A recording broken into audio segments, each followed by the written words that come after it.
오늘은 속죄양 메시아의 신부 조건, 이런 제목을 가지고 말씀을 드리고자 합니다.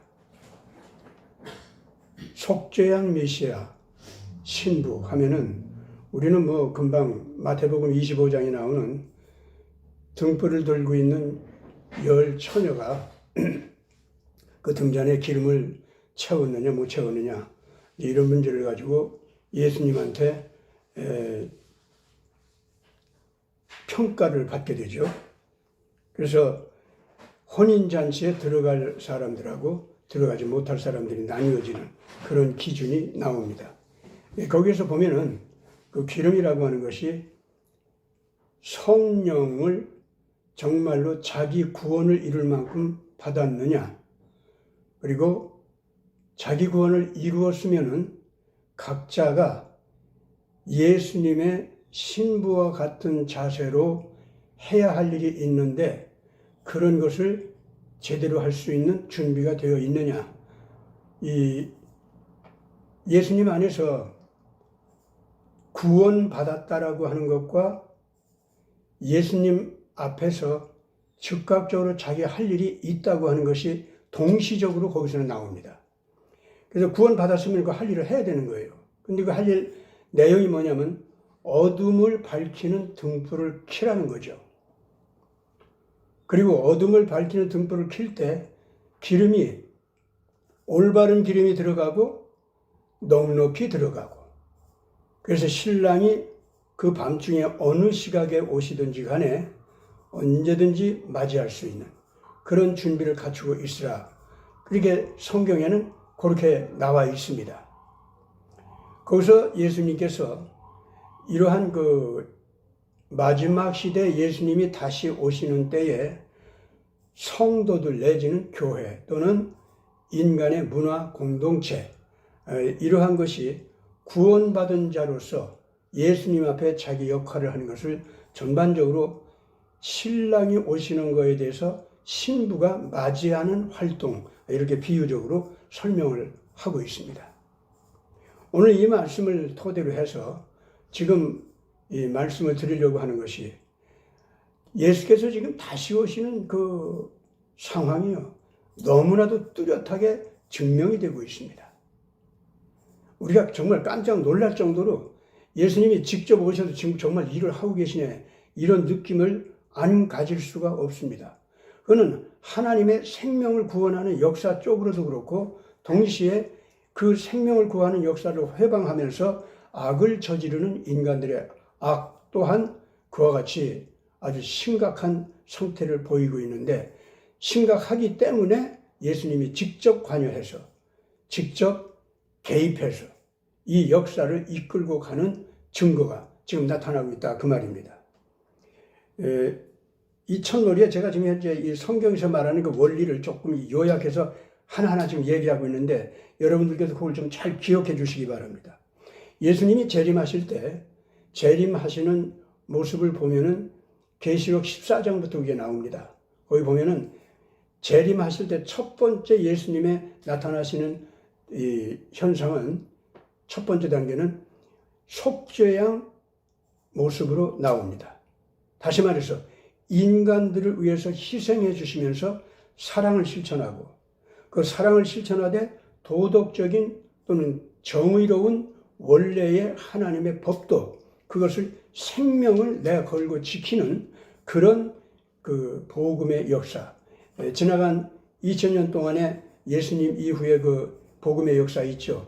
그것을 완성하는 단계에 그 모든 인류를 개개인적으로 그 예수를 만나서 구원받을 수 있는 거듭나게 하는 신앙운동, 동시에 모든 공동체가 예수님의 복음을 만나서 이 구원받는 그런 공동체로 변화시키는 것.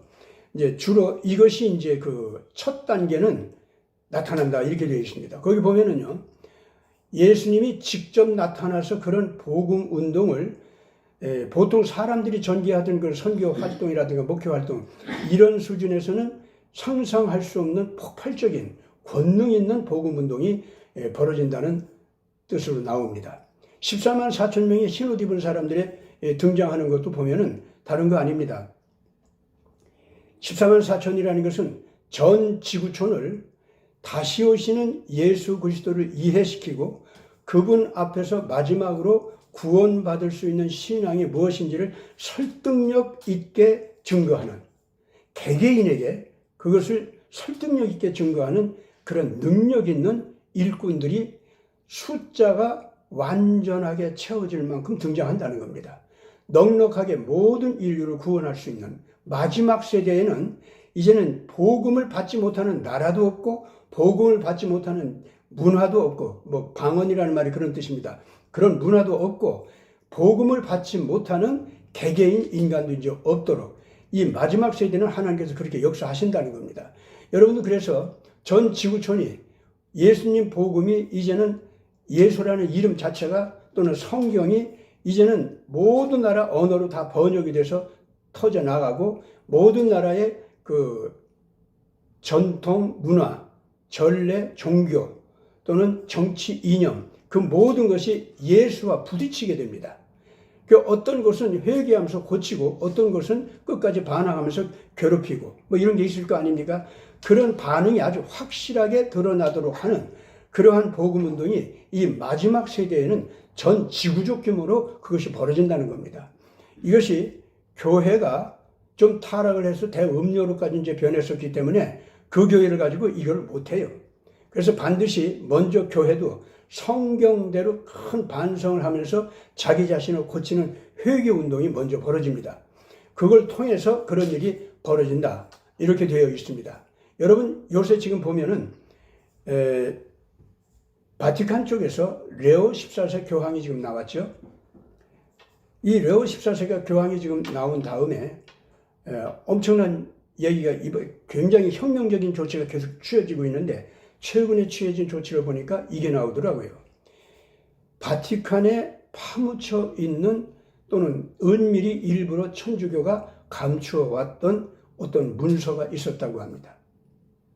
근데 그것이 뭐냐면은 콘스탄티누스 대제가 기독교를 로마 제국의 국교로 공인하는 그러한 결정을 내릴 때에 대체적으로 그동안 전파되기를 콘스탄티누스 대제가 자기 자신은 문둥병 환자이기도 하고 그런 상태에서 이제 아주 괴롭고 괴로워하는 가운데 예수님의 은혜를 받아서 이 문둥병이 고쳐지기를 바라는 그 심정이 있었단 말이에요.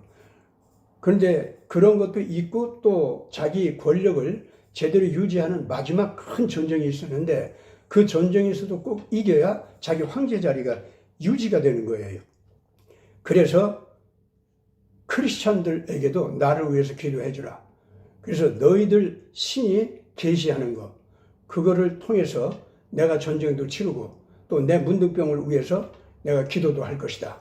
그래서 그 신이 들어주기만 한다면은 그러면은 기독교를 이 로마 제국에서 공인하겠다. 이제 이런 약속이 서로들 되어 있었단 말입니다. 그래서 이제 기도를 했는데 정말로 이 사람이 전쟁에서도 이기고 문둥병에서도 이렇게 낫게 되는 역사가 벌어져 가지고 그래서 이 교회를 갖다가 완전히 자기가 신앙인도 되고 이 로마 제국을 기독교 국가로 그렇게 공인을 했다. 이제 우리가 이제 알기로는 그렇게 알고 있었습니다. 그렇게 퍼져 있었고. 그런데 이번에 이제 바티칸 문서에서 나온 걸 보면은 로마 황제가 진정성 있게 신앙을 받아들였다기보다는 그 당시 태양신을 믿고 있는 로마 제국의 군인들의 신앙 또 로마 제국의 다신교 신앙이 있잖아요. 그런 세력과 이 대결을 하는 이런 쪽으로 자기가 가게 되면은 기독교하고 막 대결을 하고 또 종교 이념 분쟁이 또 다른 종교하고도 또 벌어지고 이렇게 되면은 자기 권력이 누수 현상이 벌어지기 때문에 그걸 통합하기 위해서 그래서 기독교를 받아들이면서 종교적인 모든 그 복잡하게 얽히고 설키는 싸움들을 가르치는데 그 사람들을 다 가라앉히는데 기독교를 이용했다라고 하는 문서가 이번에 나왔다는 겁니다.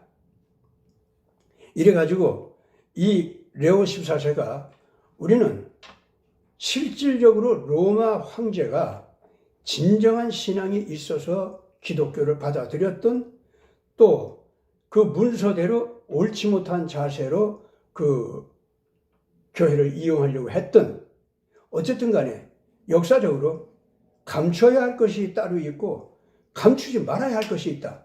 무엇 때문에? 그 당시에 써 있는 그 문서를 갖다가 감췄느냐 이거예요. 그 뒤에 교회가 타락을 해가지고 권력과 야합을 해서 타락을 해서 결과적으로 이 중세기가 암흑천지가 되고, 더 나아가서 결과적으로는 십자군 전쟁을 일으켰다고 하는 정의로운 전쟁으로 포장한 무시무시한 정복전쟁을 교회가 일으키기 시작하면서 이 세속 군대 정복자들하고 뭐가 다를 게 있었냐 이거예요. 교회가 그렇게 타락한 그 원인이 바로 이와 같이 감추지 말아야 할 것을 감춰가지고 교회 자체가 이상한 쪽으로 정복자로 가고 또 지배자로 가고 폭력을 사용하게 되고, 이런 식의 이 권력의 맛에 취한 교회의 역사를 감추기 위해서 로마 황제의 그러한 권력의 야망을 위한 그런 그 동기, 이런 것을 갖다가 감추느라고 그랬던 거다. 이렇게 이 레오 14세가 발표를 한 겁니다. 그래가지고 추기경들한테 이 문서를 더 이상 감추지 말고 다 드러내라. 그런데 이제 거기에 반대하는 추기경들이 있었단 말입니다. 그랬더니 즉각적으로 다 파면을 해버렸어요. 파면을 해가지고 교회는 이제부터 정직하자. 권력을 가지고 이상한 짓들 그만하자. 이러면서 레오 14세가 그와 같이 그 문서도 공개를 해버리고, 동시에 이 교황청 내부의 권력지향적인, 지배지향적인, 패권 지배지향적인 이런 모든 그 교회의 잘못된 그 체질들, 이런 것을 다 고쳐야 된다. 지금 이렇게 했다고 하는 조치가 발표가 되어 있습니다. 저는요, 이런 레오 14세의 행동, 그런 것이 진정성 있게 하나님 앞에서 교황주의까지 폐기시켜버리고, 그리고 마리아 순경 사상도 좀 이제는 씻어내버리고, 또 성인들한테 기도하는 괴상망측한 그 우상숭배 풍습이 그냥 지속이 되는 거, 그런 거 다 버려서 바벨로니아 종교의 그 모든 풍습이 없어지기를 정말로 바랍니다. 현재 레오 14세가 정말로 그 진정성 있게 이 변화를 일으키고 있느냐 하는 그 마지막 판단은 조금 더 기다려 봐야겠죠. 그러나 지금 현재 드러나는 걸로 봐서는 개신교가 회개하는 것보다는 더 훨씬 낮게 바른 회개를 하는 것 같습니다. 지금 개신교 쪽은요, 바티칸과 더불어서 WCC 그 범죄를 저질렀던 거, WEA 그 범죄를 저질렀던 거, 그거 회개했습니까? 그 범죄를 저질렀던 사람들 자신이 그걸 고치자고 했습니까? 그래서 이 개신교는 결과적으로 그런 쪽으로 가는 사람들에게 자꾸 그걸 고치자고 하는 사람들이 있었습니다. 있어가지고 이제는 더 이상 고치지 않으니까 갈라져 나가기 시작하고 있습니다. 합동장로교단도, 한국의 합동장로교단도 그렇게 갈라서기 시작하고 있더구만요. 만약에 그 사람들이 그 고치지 않으면 당연하게 갈라서기를 바랍니다. 모든 교단에서, 모든 신학교에서 확실하게 갈라서기를 바랍니다. 더 이상 같이 어울려서 뭐 하려고 하지를 말아야 됩니다. 이렇게 분리되는 것은요, 올바른 통합을 위해서, 올바른 인간의 회개와 올바른 예수 안에서의 통합을 위해서 먼저 더럽고 추잡한 걸 갖다가 정리하는 것이 선행돼야 됩니다. 선과 악이 확실하게 분리돼야 되고, 알고 꽉 쭉져니까 분명히 분리돼야 됩니다. 오늘날 그렇기 때문에 전 세계적으로 이 복음을 갖다가 바르게 전파하는 모든 복음 운동은 반드시 희생적 사랑을 실천하라고 하는 예수님의 거룩한 그 생명의 법칙, 그것도 전하고 행동해야 되지만은 동시에 그 희생적 사랑을 전한다고 하는 것은 반드시 정의로운 도덕적인 법칙, 그거를 갖다가 생명을 내걸고 지키는 결단과 더불어서 이게 나가야 된다는 것, 아주 확실하게 해야 됩니다. 희생적 사랑을 실천한다는 이름 아래 부당한 주장이나 부당한 폭력이나 부당한 권력 행사, 이런 것들을 갖다가 그냥 화해하자, 온유하자, 그리고 거룩한 자는 싸움을 안 한다, 뭐 이런 식으로 해가지고 원칙이 없고 도덕적인 법칙이 없는 사랑의 실천을 하는 척하는 이런 모든 것은 결과적으로 뭘 얘기하느냐면은 불편하지 않게 좀 안정되게 나가자. 그리고 교회 세력이 이만큼 빵빵하게 돼 있으니까 이것을 갖다가 지켜나가자. 그러면서 이 힘을 더 늘리자. 이런 사고를 가진 사람들, 즉 불의와 타협하고 있고 더러운 이익과 타협을 하는 이런 마음이 있는 상태에 있을 때 아가페 사랑은 주장을 하지만 정의의 법칙은 포기하는 이런 자세가 나오는 겁니다. 개신교 회개가 거기에 머물러 있는 사람들은 지금 빨리 회개해야 됩니다. 알곡과 쭉정이가 지금 나누어지는 때입니다.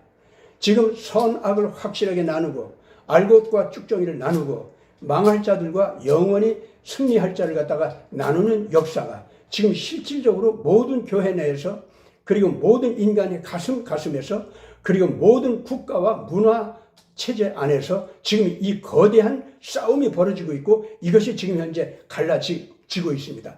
이것이 속죄양 예수께서 재림하시는 현상으로서 모든 국가, 모든 교회, 모든 개개인의 가슴 속에서 이 싸움이 벌어지게 하고 있다. 그 말입니다. 오늘날 지금 현재 대한민국에서 겪는 이 딥스테이트와의 전쟁.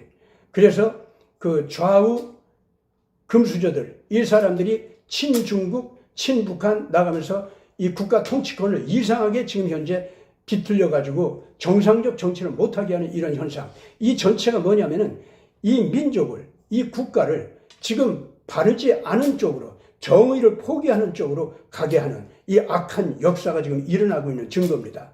잘 생각해 보세요. 악한 자들은요, 악한 자들대로 자기네들의 순수한 악의 힘을 결집시키고 조직화시키고 선을 파괴시키고 뭉개기 위해서 못할 짓이 지금 없습니다.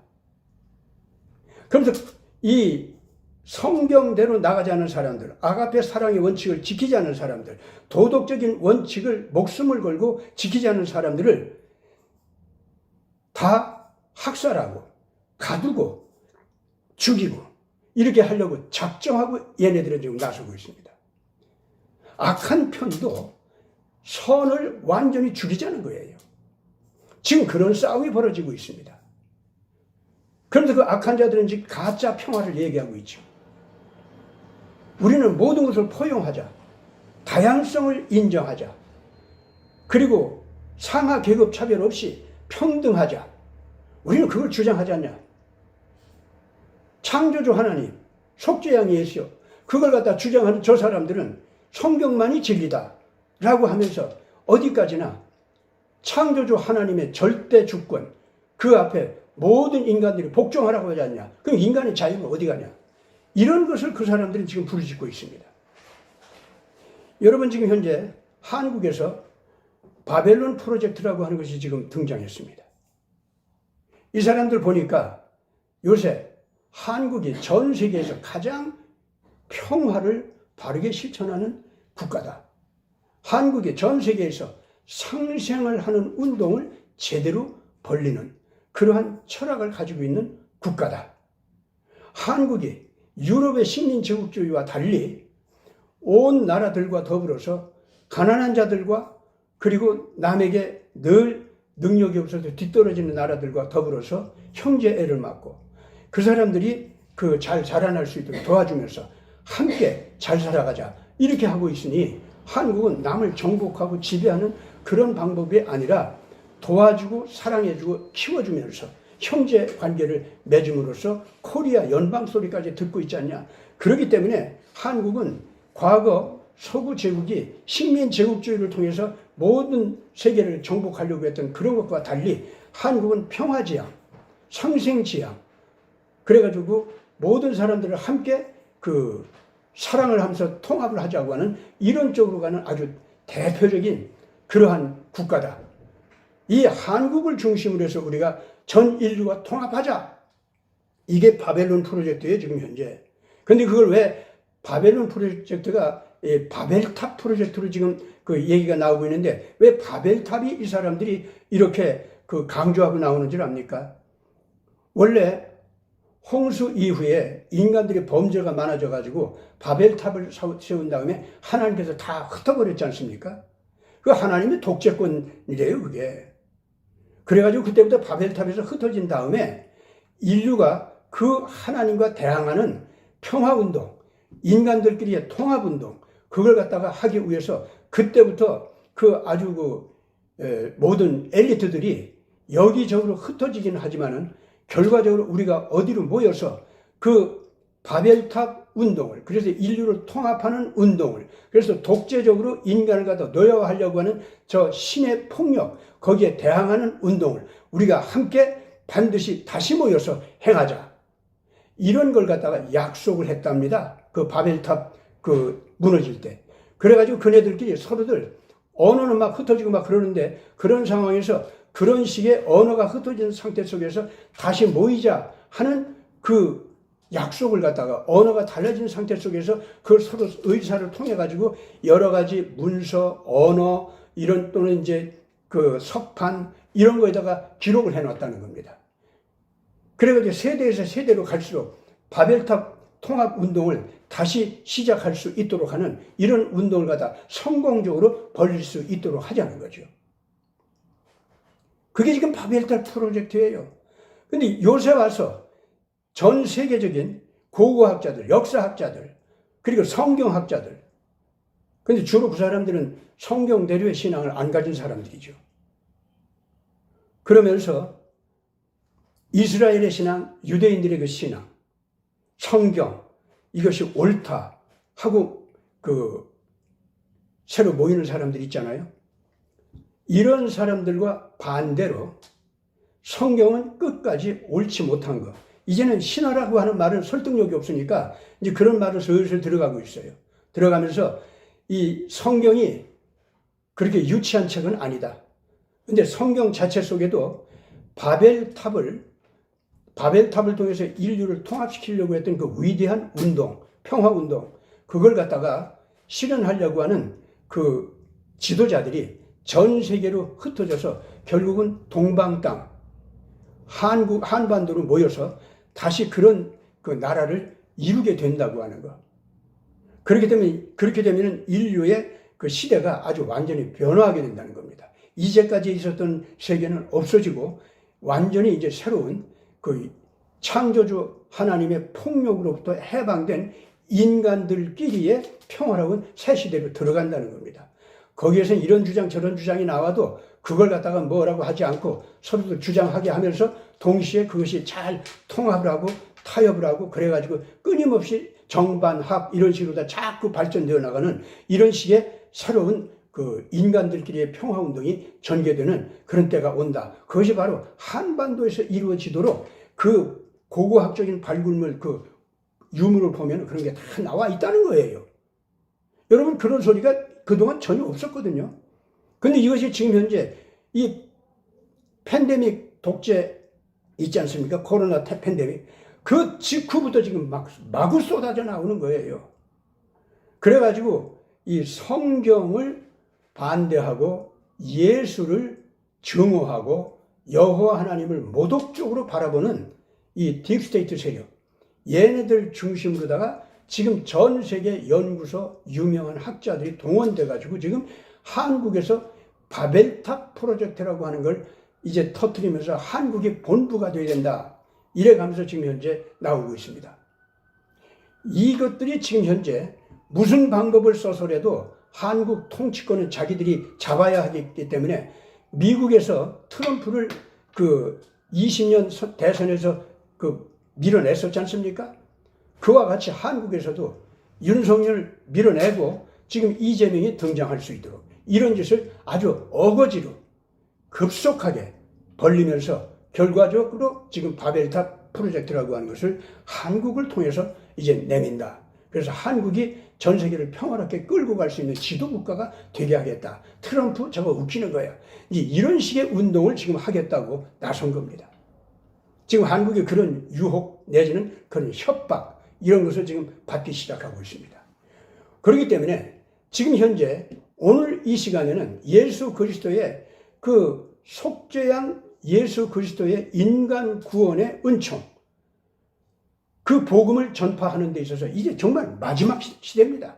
전 지구촌이 바벨탑 프로젝트 이런 것으로 확 퍼져나가면서 예수 그리스도의 마지막 구원의 복음과 이제 대결을 하는, 영적인 대결을 하는 이런 상황이 되었다 그 말입니다. 아마 이렇게 되면은 여러 가지 형태의 문화전쟁, 하이브리드 세계대전, 그리고 더 나아가서 이 물리적인 폭력 전쟁, 이런 것이 참 엄청나게 벌어지는 시대로 지금 들어가고 있다, 이렇게 말할 수가 있습니다. 그렇기 때문에 한국은 그런 쪽으로 들어가는 변곡점 위에서 한국이 어느 쪽을 선택하느냐, 결과적으로 한국에서 끝까지 그 악을 택하는 사람들이 있을 겁니다. 끝까지 하나님의 정의를 선택하고 예수 그리스도와 더불어서 그 신부 노릇하는 사람들도 있을 겁니다. 그렇기 때문에 제가 오늘 이 설교를 통해서 어떤 것이 예수 그리스도의 진정한 신부 노릇을 하고 어떤 것이 예수 그리스도의 신부 노릇을 하게 하는 성령의 기름인가, 이것도 지금 제가 이 얘기하는 동안에 거의 그 원칙이 다 드러났다고 봅니다. 그걸 요약해서 얘기하면, 첫째, 성령의 등불. 그래서 인간 각자가 구원받은 믿음을 가지고 예수 그리스도의 십자가를 함께 짊어지면서 아가페 사랑의 권능과 권위를 제대로 드러낼 수 있는 기름. 그건 뭐냐? 첫째, 예수 그리스도의 십자가 은총, 예수 그리스도의 속죄양으로서 흘리신 피의 은총, 그거를 인정하는 신앙입니다. 그렇게 될 때 그 사람은 어떻게 되느냐면, 인간은 본성이 이기적으로 타락을 해가지고 아가페 사랑을 실천한다는 것에 대해서 본성이 싫어해요. 그런데 성령을 받으면은, 예수 그리스도의 피의 은총을 받으면은 자기 자신이 자기 중심으로 이기적으로, 그러니까 하나님이 됐든 모든 인간이 됐든 모든 피조물이 됐든 모든 것을 갖다가 자기 욕망과 야망을 위해서 이용해 먹는 이런 관계로 다 뒤틀려 버립니다. 이것이 원죄라고 하는 거. 이거를 인정하고서 거기에서 우리가 머물면은 육체도 결과적으로 저주를 받아서 노화, 병 또는 여러 가지 재앙을 통해서 우리가 반드시 죽게 되어 있고, 육체도 죽을 뿐만 아니라 영도 같이 죽게 되어 있다. 그 심판을 모면한다 이겁니다. 그런데 예수님의 피의 은총이 다가서자 이러한 것을 죄인 줄도 몰랐던 우리가 죄인 줄 알게 되고, 그것이 참으로 송구해서 하나님 앞에 벌벌 떨면서 내가 잘못 살아왔습니다 하고 빌면서, 주님 나를 정결케 해주십시오. 내가 이제 그 나를 이토록 사랑해 주신 예수 그리스도를 나도 아끼고 사랑하면서 그 진리를 위해서 나 자신을 목숨을 걸고 바칠 수 있는 이러한 내 모습이 되게 하여 주시옵소서. 뭐 나를 영원히 살게 한다, 천국의 복을 받게 해달란다, 또는 뭐 이 세상에서 복 받게 해, 이런 이기적 계산이 아닙니다. 예수 그리스도의 사랑을 겪고 보니까 내가 잘못 살아왔어. 그래서 예수 그리스도의 아가페 사랑의 원리에 따라서 나를 헌신하되 그 의의 법도를 위해서 생명까지 바치면서 예수님의 아가페 사랑으로 살게 하여 주옵소서 하고 꿇어 엎드려서 빌기 시작할 때 엄청난 그 감격이 오면서 그 사랑을 기뻐하게 되고, 그것이 생명인 것도 깨닫게 되고, 그리고 그걸 실천하는 고난이 와도 그걸 능히 감당하면서 더욱더 자라나는 사람으로 변하게 된다 이 말입니다. 그러니까 이런 사람들은 육신이 희생을 인해서 죽게 되든, 또는 육신이 희생을 당하는 데에도 이겨가지고 추구를 하게 되든, 이런 사람은 죽음을 맛보지 않게 되죠. 영원한 생명 세계 속으로 그냥 들어가게 됩니다. 오늘 우리 세대는요, 이제 드디어 복음과 연관되는 사람들이 그렇게 되게 되어 있습니다. 그래서 이런 사람들이 이제 모여서가 이런 복음 운동을 하게 되면은 당연히 그 사람들의 사는 가정, 그 사람들이 사는 교회, 그 사람들이 사는 국가 또는 그 문화, 이것이요 완전히 구원받을 수 있는 공동체로 바뀌게 됩니다. 그것이 어떻게 해서 오늘 우리 시대에 이루어지느냐? 불의한 바깥의 악의 적을 정확하게 지적을 해줍니다. 특히 이제 우리 시대는 이제 딥스테이트가 그런 악을 저지르는 적그리스도 세력의 대표가 되어 있으니까, 또는 다른 여러 가지 고집스러운 악한 종교적인 이념들이 또 있죠. 정치 이념도 있고, 이런 것들이 결국 예수 그리스도의 이 아가페 사랑을 미워하고 창조주 하나님을 멸시하면서 그걸 따르는 사람들을 기어코 제거시키려고 하는 그들의 악을 정확하게 지적을 해줍니다. 이 공동체 문화가 그런 겁니다. 두 번째로는 그러한 지적을 한 다음에 그 불의한 그들의 조직이나 그들의 그 모든 활동 이런 것을 갖다가 대적해서 사람을 노예적으로 지배하려고 하는 것을 다 파괴시켜버리고 거기 노예로 눌려있던 사람들을 해방시켜주고 동시에 그 사람들에게 예수 안에서 갖추게 되는 사랑의 관계가 얼마나 놀라운 새로운 그 국가를 만들어주는가. 즉 인간의 존엄성을 제대로 살려주고 이 경제 복지 제도 이런 것이 경제적으로 그 자기 자신이 노력을 해서 그 돈을 벌든 식량을 생산하든 어떤 경제 가치를 생산하든 간에 그것은 자기가 사용할 수 있는 권리를 가지고 자기가 살 만큼 남겨놓은 다음에 나머지 것은 다른 이웃을 도와주기 위해서 복지적으로 사용하는 이러한 나라가 되게 한다. 그런 얘기입니다. 이제 이렇게 되면은 이런 국가, 이런 공동체, 이런 문화는요, 자연히 오늘 한국이 남의 나라에 대해서 베푸는 그러한 놀라운 그 형제애를 다른 국가에 대해서 발휘할 수 있게 됩니다. 선진국, 중진국, 후진국 가릴 거 없어요. 전체에 대해서 그에게 알맞게 적응하면서 그들에게 알맞게 이 평화지향적, 상생지향적,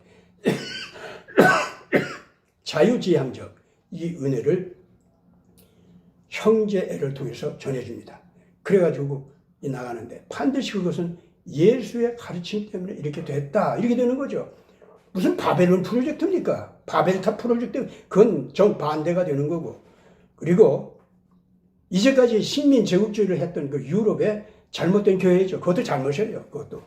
그것도 아니고 성경대로 예수님의 가르침대로 그 사도들이 십자가를 짊어지면서 복음운동을 했잖아요. 그대로 우리가 사도행전적인 역사를 새롭게 기록하면서 그러한 세계를 향한 발걸음을 걸어간다 이겁니다. 이것이 속죄양 예수가 나타나서 14만 4천의 흰옷 입은 대제사장들이 전 세계로 달려나가면서 누구도 따라 할 수 없는 거룩한 찬양을 하면서 나가지 않습니까? 그 찬양이 바로 지금 제가 얘기한 이런 성령의 기름을 받아가지고 이런 복음 운동을 하는 거, 그 삶 자체가 그 사람들의 찬양입니다. 이건 누가 따라 할 수 있어요? 정말 성령 안에서 바뀌었고 성령 안에서 자기를 갖다가 던지면서 희생적으로 활동하는 그 사람들만 그 삶을 통해서 부를 수 있는 찬양인데 누가 그걸 따라서 하겠어요? 이제 따라서 할 사람들은 회개하고 눈물 흘리면서 이러한 삶을 새로 각오하는 개인이나 공동체가 차츰차츰 따라하게 되겠죠. 바로 이러한 역사가 이제부터 벌어지게 되어 있습니다. 난 이번에 바벨탑 프로젝트가 나오면서 이제 이 시대가 아주 분명하구나. 이제는 예수님께서 직접 오셔서 알곡과 쭉정이를 나누는 이런 시대로 이제 정확하게 들어가는구나. 저는 아주 그걸 확실하게 알았습니다. 그렇기 때문에 지금 한국에서 바벨탑 프로젝트가 나오는 걸 보고 미리 겁을 먹어가지고 태극기 애국국민들이나 교회를 바르게 신앙생활을 하는 그런 분들이 겁을 먹을 수가 있어요. 아니요, 그거 겁 먹을 거 아닙니다. 성경을 보면 그런 자들이 원래 나오게 되어 있어요. 그 바벨탑 프로젝트 얘기하는 건요, 머리가 깨져서 쓰러졌던 그 악마 세력 있죠? 그것들이 다시 꿈틀거리는 거예요. 다 죽어가는 가운데 꿈틀거리는 거예요. 염려들 하지 마세요. 그것도 다시 일어날 때가 있어요. 완전히 갈라세우면 더 이상 그 작자들을 미혹을 받아서 따라갈 자들이 없이 거의 다 완전히 갈라세우잖아요. 그러면 그것들이 이제 반항하면서 일어나는 때가 옵니다. 그때는 이제 마지막 심판전쟁이죠. 그거 얼마 안 있으면 옵니다. 그래서 그 이전까지 모든 크리스찬들은 뭐 바벨탑 프로젝트 어쩌고 하면서 우리들을 속이려고 달라들어도 하나도 걱정하지 말고 이 예수 그리스도께서 등잔에 기름을 넉넉히 준비해라, 등잔에 불을 켜라 하신 대로 이 어둠을 밝히는 활동을 제대로 할 수 있기를 바랍니다. 이것이 속죄양 메시아의 신부가 되는 조건을 갖춘 모습들입니다. 이런 사람들은 먼저 예수 그리스도가 만나서 혼인잔치를 하시게 되겠죠. 그거를 갖다가 바로 휴거라고 하는 겁니다. 그 휴거야 어떤 양상으로 이제 벌어지느냐, 우리 예수님께서 시행하는 대로 따라가면서 가다가 보면 다 알게 됩니다. 더도 말고 지금 제가 얘기한 대로 이 기준대로만 우리가 노력합시다. 그럼 이것 자체가 휴거를 위해서 지금 우리가 점점 삶의 차원이 하늘나라를 향해서 예수님을 향해서 떠오르는 휴거되는 과정이라는 것을 믿으시기 바랍니다. 다 같이 기도하겠습니다. 거룩하신 아버지 하나님, 바벨탑 프로젝트가 나오면서 이제 이 시대가 드디어 알곡과 쭉정이를 나누는 시대예요. 속죄양 예수로 오셨던 우리 재림하시는 주님의 징조가 이제는 인자와 같으신 이로 나타나면서 이 세상에서 차원이 다른 삶을 향해서 성숙하는 자녀들의 권능과 권위를 크게 나타나게 하는 시대로 돌입하고 있음을 이제 우리가 인정하지 않을 수가 없습니다.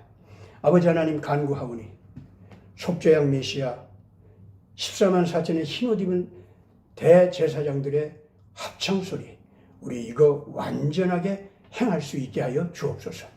그래서 예수 그리스도와 완전히 결합이 되게 하여 주시옵소서. 우리 구주 예수 그리스도 이름으로 간절히 기도드리옵나이다. 아멘.